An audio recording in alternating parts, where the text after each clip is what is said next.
Desperate times call for desperate measures, and desperate people call for historic leaders. So this is the time for all that unifying leadership that... Oh, wait. This is 2013.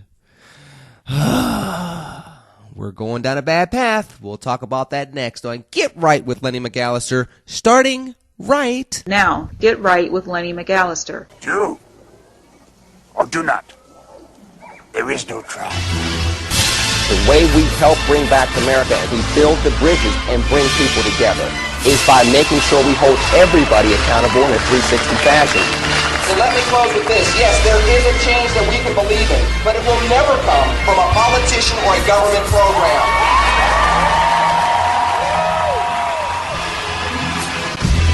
We cannot find physical standing here in the land of Lincoln from Carbondale to Elgin that we can collectively continue to tolerate the insanity found on the streets of South Chicago and East Texas.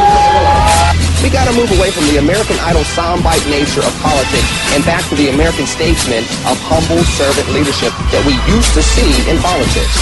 It is time to roll out the era of the new, educated, engaged, and energized American citizens. I go do the jail ministry. I speak to the kids in the streets. So I'm never going to lay down being conservative just as much as I'll never lay down being a proud African American. I feel like a black republic. Money I got coming in. Can't turn my back on the hood. I got love for them. Can't clean my act. Welcome to another edition of Get Right with Lenny McAllister. The beginning of November, the top of the month, the beginning, if you will, of Thanksgiving season and, dare I say, even the Christmas season, which both the American economy and the American consumer probably is not ready for yet. But let's just be honest. Halloween's over. You know what they're going to be pushing on us from an economic standpoint next. Spend, spend, spend with the money that you don't have. But we're not going to talk about that today because we're dealing with a different type of recession that I want to talk to you about. You know where to find me on Twitter, LennyMcAllister. You know where to find me on Facebook, very simple, tinyurl.com/LennyPage. What do I want to talk about? I told you yesterday that the worst of what we could go through as a nation in this decade under this president, and I'm not putting it on the president, I'm just saying as you put parameters on a time frame. I mean, 10 years, 8 out of those 10 years is going to be under President Obama. So let's look at it as an era. In this era, it could get worse economically, socioeconomically, and socially for Americans. And I told you because when you have this perfect storm of economic malaise, or like Democrats like to call it, recovery, when you have the racial tension that's going on, which some people on the right like to call patriotism, when you have people not talking to each other, you have an inability to work together, you have hyper-partisanship coming from the White House all the way down to election races for dog catcher in towns, full of 500 people, which you do have. You have the Department of Justice suing over everything from putting partisanship on the ballot to taking partisanship off the ballot, when you have voter ID laws going on, when you have the Trayvon Martin situation that happened in 2012 and the verdict with George Zimmerman in 2013, when you have all these other things that are going on from a wealth gap perspective, where things are going in the opposite direction, where we're resegregating ourselves in the school systems, where you have the Department of Justice suing the state of Louisiana for giving poor black people the opportunity to go to better schools and basing that on race and inequality, which doesn't make any sense to me. We could talk about that another day. All these things are going on. And then you have more things piling on. And I told you, you just don't need a couple more things because the powder keg is there. And that's my fear. If you look at the 1960s, you had all these things building up with people, and then key figures started dying. Whether it's Medgar Evers, Malcolm X, Martin King, President Kennedy, Robert Kennedy. I mean, we can go on.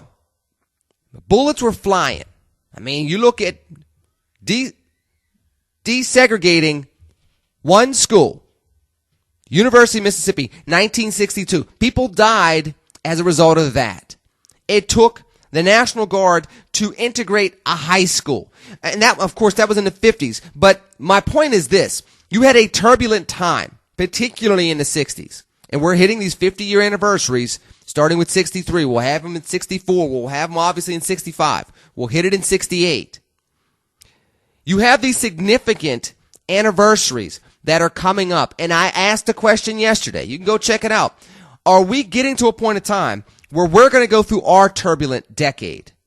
Whether it's because of this president, in spite of this president, any way you want to look at it. And so now I'm looking at the situation that's going on in Valdosta, Georgia, where you have, and now you have Benjamin Crump, attorney at law, representing the Johnson family down there with the late Kendrick Johnson situation, high schooler, down in Valdosta, and the attorney for the family saying it's obvious somebody's trying to cover up for whoever did this. Now, if you have racial tension down in Valdosta already, which you do, you're seeing signs of a cover-up, which the attorney for the family is now throwing out there. And then on top of that, you have facts such as there were internal organs missing from the kid after the second autopsy, and the first autopsy said it was an accident. The second autopsy saying it's homicide, and by the way, there are some things that should be in here that just aren't in here. You take that, you take this latest court ruling that's saying stop and frisk is okay to do, which it's not okay to do. Anytime you have more incidences of stop and frisk involving black and brown men than there are black and brown men that live in New York City, that's a problem. They're not all criminals. I know that some of them are going to be repeat offenders that actually did something wrong. But stop and frisk does not sit there and say, it's not a law that sits there and says, I saw you doing something and that's why I stopped you. Stop and frisk, the very premise of the law is, I'm just going to be proactive. Proactive. I hope you're hearing all these air quotes every time I'm clearing my throat like that. In stopping the law. Now, a couple things. Number one, and I'm going to get to two things today with this, and I want your feedback. The first thing is going to be stop and frisk. Now, Joe Lotta, who I don't live in New York City. I don't ever want to live in New York City per se. I don't plan on living in New York City. I like New York City, but I don't see myself living in New York City. And I like the people there. I like visiting. I like doing business when I'm up there. I like doing media when I'm up there. I just don't see myself living there. So it's not like I'm trying to influence an election, if you will.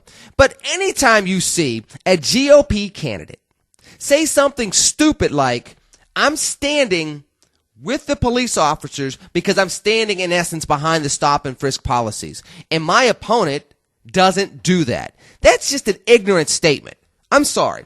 Anytime that you're going to stand behind a policy that you know has racial overtones in a very detrimental way, A, civically, B, personally, for anybody that's black or brown that's walking through these areas, and C, and if you want to go this direction, you can, C, politically. Hello, Republican Party, it's me, Lenny, I love you. I am a member of this party, and I want to know why you have high-profile people continuously say some of the dumb things that they say. It's not everybody in the Republican Party. I know a lot of people in the party, at the local level, at the state level, at the federal level, throughout multiple states.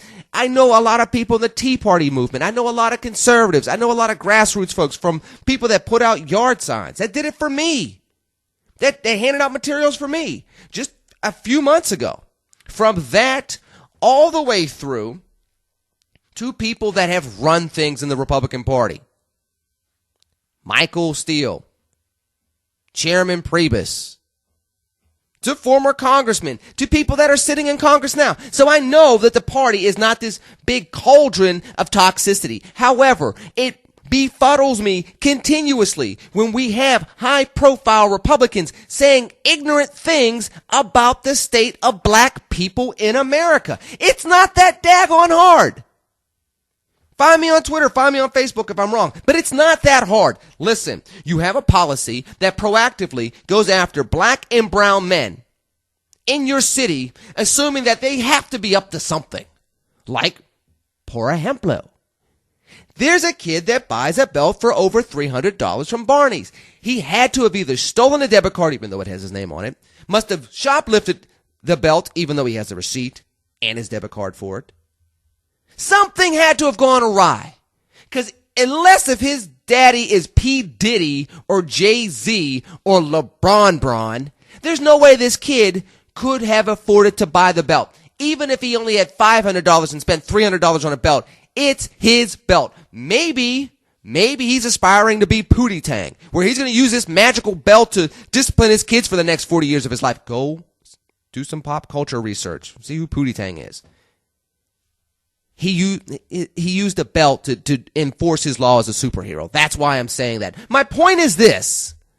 And I made it a point to tweet out my concerns about this idiocy that's going on when it comes to this position. Now, granted, I know Lotta's not going to win and de Blasio's going to win and this, that, and the other. And there are people that have argued, both online and legal analysts, that de Blasio is going to get rid of the stop and frisk policy anyway. But the truth of the matter is this. When you have people that support this type of policy and you say that this is a conservative position that's standing behind the police, do you think that if and when de Blasio wins in New York and becomes the next mayor of the city of New York, that this policy, this perspective is going to go away immediately? No, it's not.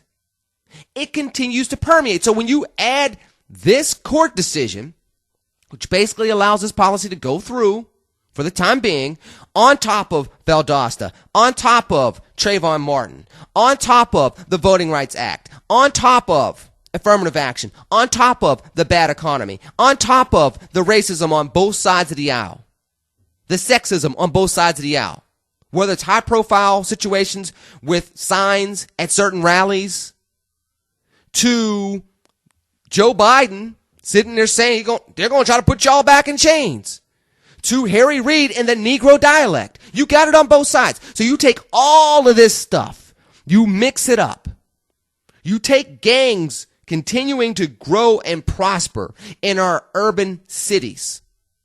Here in Pittsburgh, East Side, where I grew up, somebody got shot at a barbershop 2:15 in the afternoon. I go hang out in barbershops and kick it with the fellas at 2:15 in the afternoon. You telling me somebody walked in and popped somebody? Popped two people. No, actually, let me take that back. Two people popped one person. Wilkinsburg section of the Pittsburgh metropolitan area. Just this week. So we have this going on and we shrug our shoulders. Heck, I remember being at a Walgreens on the south side of Chicago earlier in the summer, buying formula for my newborn child. 3:45 in the morning. Just walked past 4 kids playing basketball, minding their own business. I go to get the formula. I'm walking out of the Walgreens, and I hear 12 shots going off. One of those kids ended up getting shot. I just walked past the kids. 3:45 in the afternoon in the summertime. So do you see my point? You add all of that together. Then you keep adding incidences that's going to stress out the American society one way or another, whether it's the continuation of stop and frisk in America's largest city, knowing that other people think that that's a policy that should be adopted, to, heck, the unemployment numbers keep coming out. They're not encouraging. It's Christmas season. That's not encouraging. Today, November 1st, 2013, they just cut back on food stamp benefits and the amounts that families can get.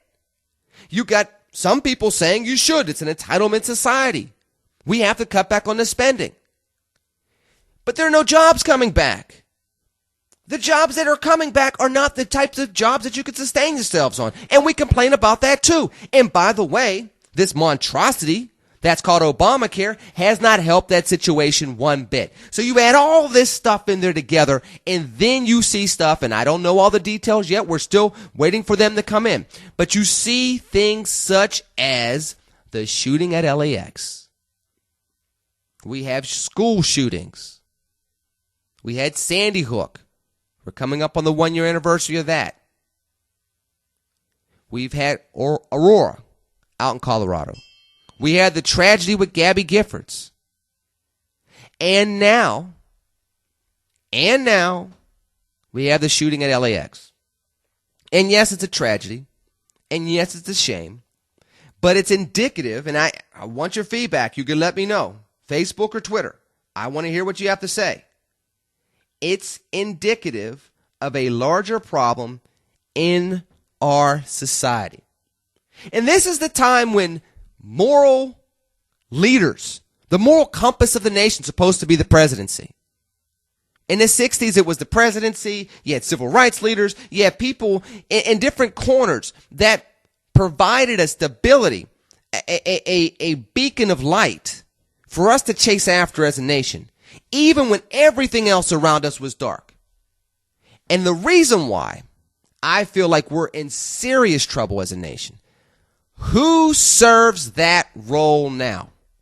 Who's in that role? Who does America trust enough? What set of people does America collectively trust enough to get us past this? It's not President Obama. Half the country hates him. Doesn't dislike him. Hates him. Well, maybe not half the country hates him, but there's a significant amount of Americans that hate him. And as a Republican, I'll admit that. I think it's very unfortunate. I don't like a lot of his policies. I don't like a lot of stuff that he's done. It has been a big waste of a historic opportunity in several regards. Not completely, but in several regards. He could have done so much as the first African-American president to shape the direction that this nation was going in as a society and elevate self-esteem in the nation. The way that we said it would happen in 2008 hasn't even come close to happening since 2008. We felt good about ourselves in November 2008. 5 years ago today, we felt good about ourselves roughly 5 years ago today. I think it was November 4th of 2008. What's happened since then? But I'm not going to just pin it on him. I mean, you look at Tea Party leaders, you look at Democratic leaders, you look at progressive leaders, you look at church leaders. We have scandals where people are sleeping with 13-year-olds. We have incidences of people speaking out against homosexuality and having gay lovers, which I'm not slamming gay people. I'm just saying that you cannot speak out against homosexuality and then have a 14-year-old boy in your closet. Literally, not just kind of proverbially in your closet, literally hiding in your closet because your wife came home early.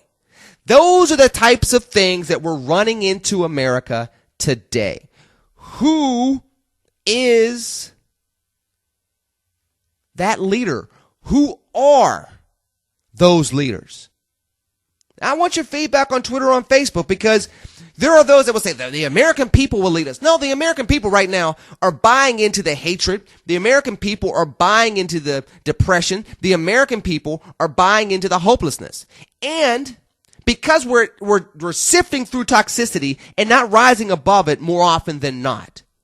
And you got to admit, either side of the aisle, it's way too easy to pick the scab off the other and forget that they're also an American. And that's the problem that we're having right now. And I know it's Friday, and I know it's the beginning of the month, and maybe I'm trying to be a little inspirational to shift a different direction, because I'm sick of people getting shot. I'm sick of people not getting back to work. I'm sick of the fights being more of the story than the success stories being the story. And then we're having a scarcity of success stories. Don't come to me and tell me there are plenty of them out there. I understand that. I'm talking about ratios. I'm talking about, is it getting higher or lower? It's getting lower. People are losing hope. People do not even believe in their political party more often than not. Congress has an approval rating of probably around 9 or 10% at this point in time right now. And probably 80 to 90% of the House of Representatives will walk right back into their offices January 2015. That is a problem that has come about due to the American people, the voter, and then the politician. All three in concert. Because you can talk to me about politicians drawing maps all you want, but if those politicians don't get voted into office, they can't draw anything that doesn't require a Crayola crayon and some construction paper. And that's really just what it boils down to. We have a deficiency in leadership, and it's not just the White House. One could argue that it starts at the White House. I don't even want to go down that path today.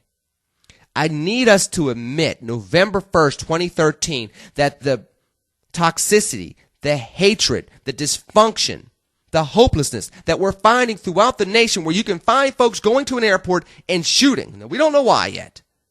At the time of this broadcast, we don't know all the facts.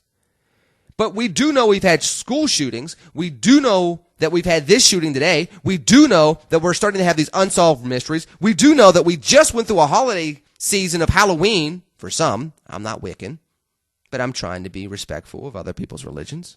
That was a disclaimer. We just went through a Halloween season when everybody thought it was funny to be in blackface all of a sudden. And people are unapologetic about it until they're forced to apologize, and then some still don't apologize. So where are we going? We have more guns than we used to have. We are a smaller society because of social media. We have a 24-hour news cycle. And we have a bad economy. We, and I will say this as we wrap up, we are at the precipice. We have to start making sound decisions together as a nation. And part of that, I hope, will be the elevation of a new type of 21st century leader or set of leaders that actually can talk across barriers. Because if we continue to talk in silos, the tornado is going to take us all out. This economic tornado, this social tornado, this tornado of racial animus, of mistrust, it's going to take us out. We have to change it now. Where are the leaders? Who's brave enough to love this country enough to lead across barriers, lead across pain, lead across the stereotypes and the traditional lines that kept us separated? Who is going to step up and do that? What set of people steps up and does that? Is it Generation X? Is it the millennials? Does the baby boomer generation have one final act in them to get us to that point of time? That's what I'm asking you today. You know where to find me. Twitter, LENNYMCALLISTER. Facebook, find me. Want to get your feedback. In the meanwhile, be safe. Pray for this nation. Do something to make it a better nation.